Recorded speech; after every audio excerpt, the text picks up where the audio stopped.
Bonjour, me voici dans la Sierra de Crevillente pour une rando sur le sommet de cette sierra qui devrait offrir de très belles vues. Temps fantastique aujourd'hui.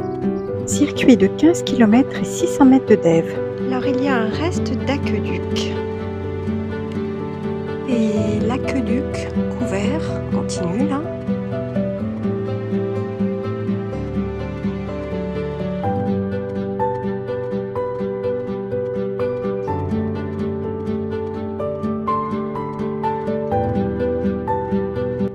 Il y a une espèce de tour construite. Ouais, là-bas aussi. Il y a plein de couleurs de roches. Dès que je suis à l'abri du vent, je meurs de chaud. C'est la première fois de la saison que je trouve si chaud. C'est géologiquement très accidenté. J'adore cette plante. Bon, et on démarre un petit monotrace.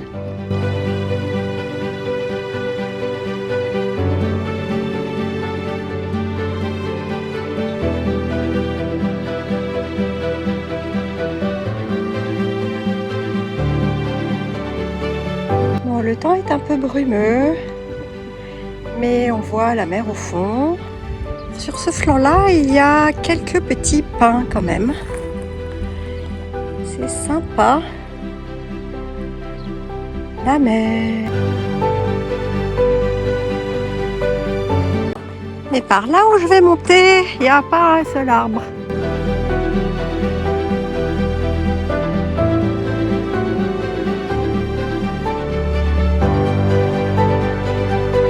Bon, à partir de maintenant, ça va monter raidasse jusqu'à mon sommet. Ah, c'est top, ça monte dans une petite gorge qui est un petit peu à l'ombre avec les pins. Les pins, ça n'a pas duré longtemps. Alors, niveau plan de plumeau, je suis gâtée. Ah, il y a un petit figuier là.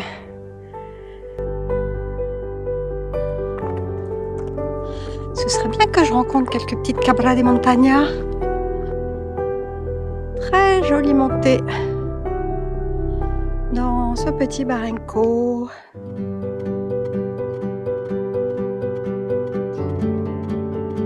Mon premier romarin de la région.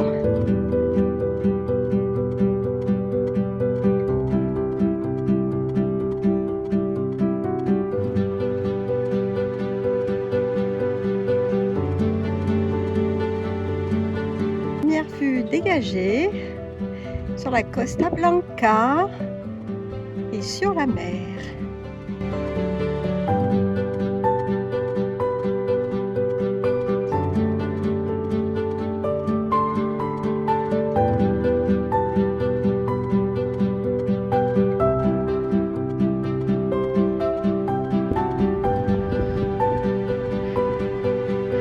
Ah, c'est super. Il me reste encore beaucoup à monter, mais déjà on domine. Moi, je suis essoufflée parce que c'est vraiment très raide, comme on ne le voit pas sur la vidéo.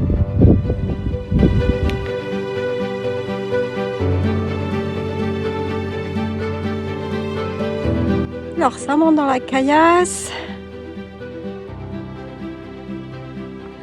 Je me retourne souvent pour avoir les jolies vues. Bon, là, il faut s'accrocher avec les mains, mais le rocher accroche. On ne voit jamais que c'est vertical à la vidéo. Je suis tellement penchée en avant pour monter, comme c'est pentu, que j'ai le nez sur toutes les fleurs. C'est bien agréable.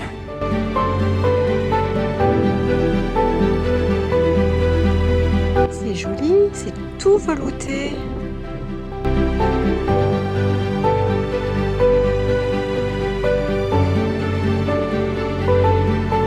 Bon, bah, quand il n'y en a plus, il y en a encore.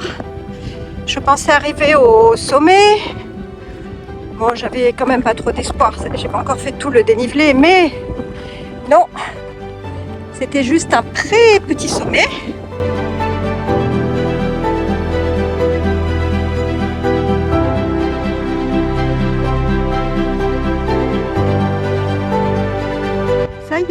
j'arrive dans le coin des cystes tout fleuris. J'adore ces fleurs.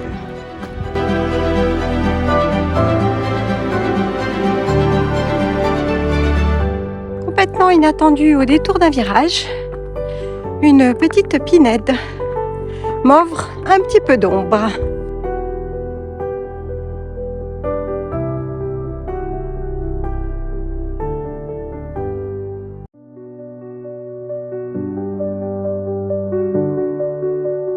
Ça c'est l'ancien panneau. Bon, je vais prendre la variante pour monter sur le sommet. Ils sont pas d'accord entre eux. Il y en a un qui dit la Velia 1.23, 35 minutes. L'autre 1.2, ce qui est proche, mais 20 minutes. C'est le même chemin, je pense. Hein. C'est dommage qu'il fasse grisonner sur la mer, parce que du coup, je pense qu'à la vidéo, on voit pas bien la mer. On croit que c'est du ciel. Mais je vous assure, on voit toute la côte, toute la mer. Eh bien, ce sont les Salinas de Santa Pola. Allez voir mes vidéos sur les levées et les couchers de soleil à cet endroit-là. Mon petit sentier là-bas.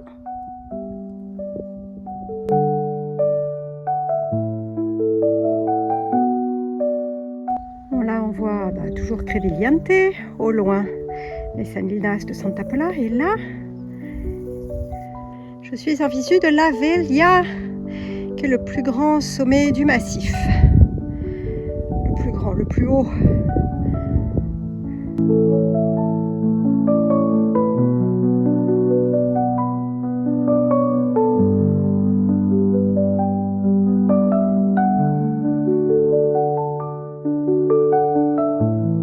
Alors le village c'est El Fondo delle Neus. Et là donc c'est de l'autre côté, opposé à la mer.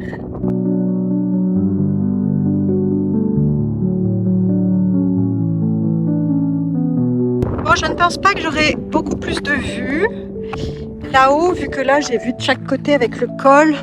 Mais bon, je ne vais pas m'arrêter si près du plus haut sommet de cette petite chaîne de montagnes. Alors allons-y.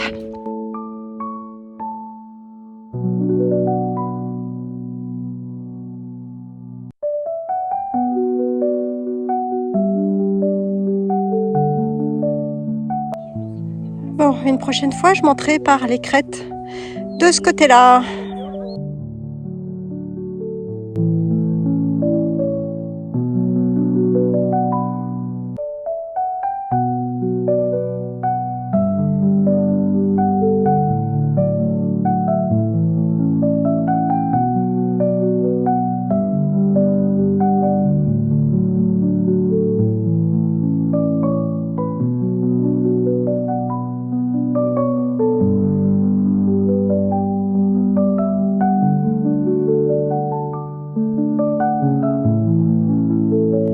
Alors, mon sommet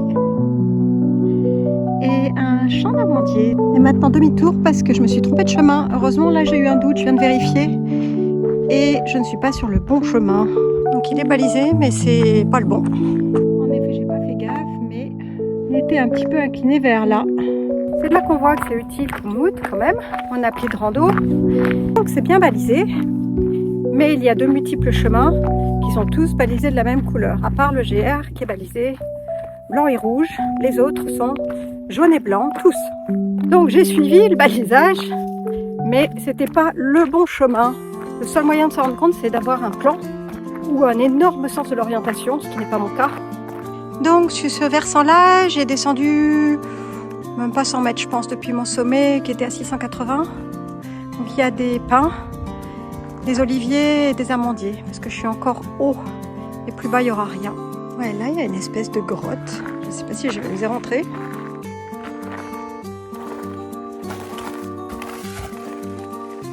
Une grotte naturelle. Il y a un petit champ labouré. C'est mignon aussi comme tout par ici. On sent la main de l'homme, c'est un versant plus apte à la vie humaine.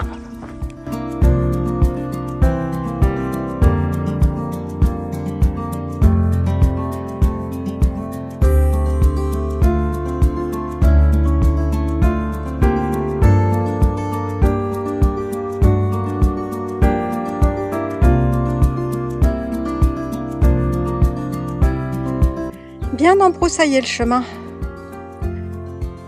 Il est balisé, mais plein d'herbes, plein de broussailles. Les murs sont vachement épais.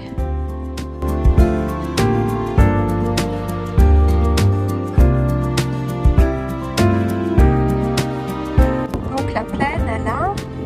Là, on est toujours en altitude et c'est une espèce de plaine dans la Sierra et qui est cultivée. En tout cas, labourée, il y a des oliviers, des amandiers. Bon, je suis ce chemin, mais c'est ce que Kumut me dit. Par contre, c'est plus balisé. Il y a déjà des belles amandes. On peut les cueillir en mai ou juin pour les manger fraîches.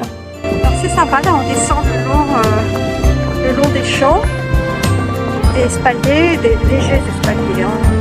C'est pentu, mais c'est sympa. Puis il y a la grande montagne qui domine.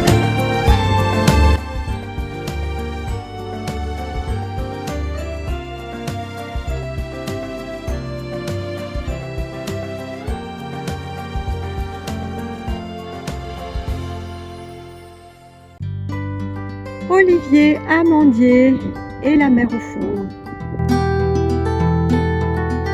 Trop marrant celui-là, regardez, il a comme un tout petit arbre qui sort du gros tronc. Voilà, un petit olivier qui pousse dedans le gros. Bon, j'ai retrouvé les balisages. Merci Kumut.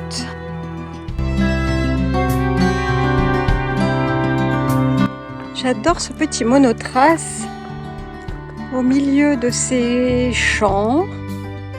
Bon, on a quitté la partie cultivée, c'est redevenu sauvage.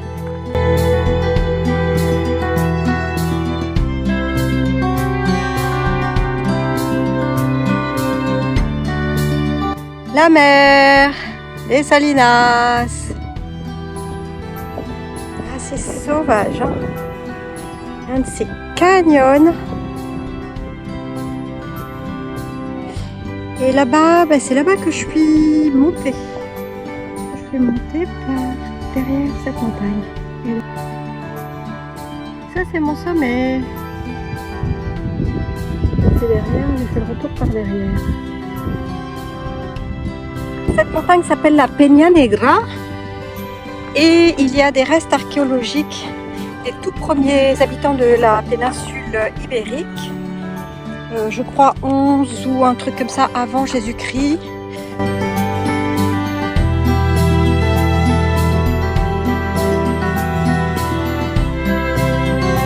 Donc le terrain est réglementé, on n'a pas le droit d'emmener de pierres, de machin, on n'a pas le droit de creuser, etc. etc. Il y avait un panneau tout à l'heure devant le sentier.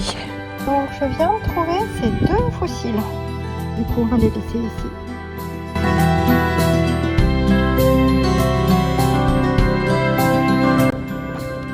Alors le fronton avec des pierres.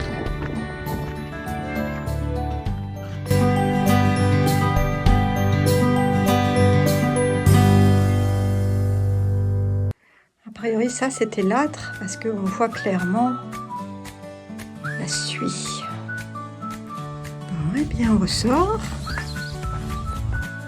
Donc ce sont les fondations de ces habitations des habitants du XIe siècle avant Jésus-Christ qui étaient installés sur cette Peña Negra.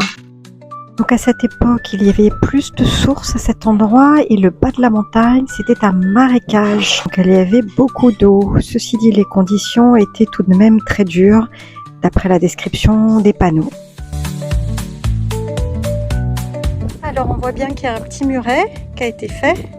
Ce petit sentier est un sentier historique, il est bordé de pierres et il est empierré aussi. Je ne sais pas de quand il date le muret.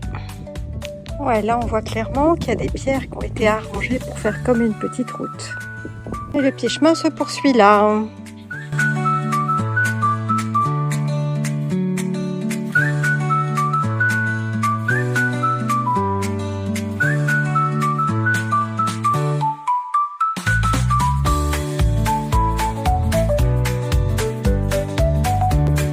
Donc c'est la toute fin et Repart le Barelco.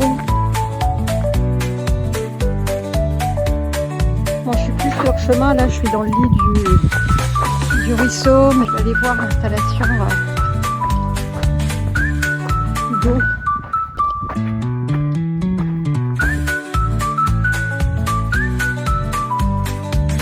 Là, ça descend. Ah! On voit le trou de l'autre côté, la lumière de l'autre côté. Alors, le bout du tunnel qui est tombé, on voit très bien l'ouvrage. Donc là, il est cassé.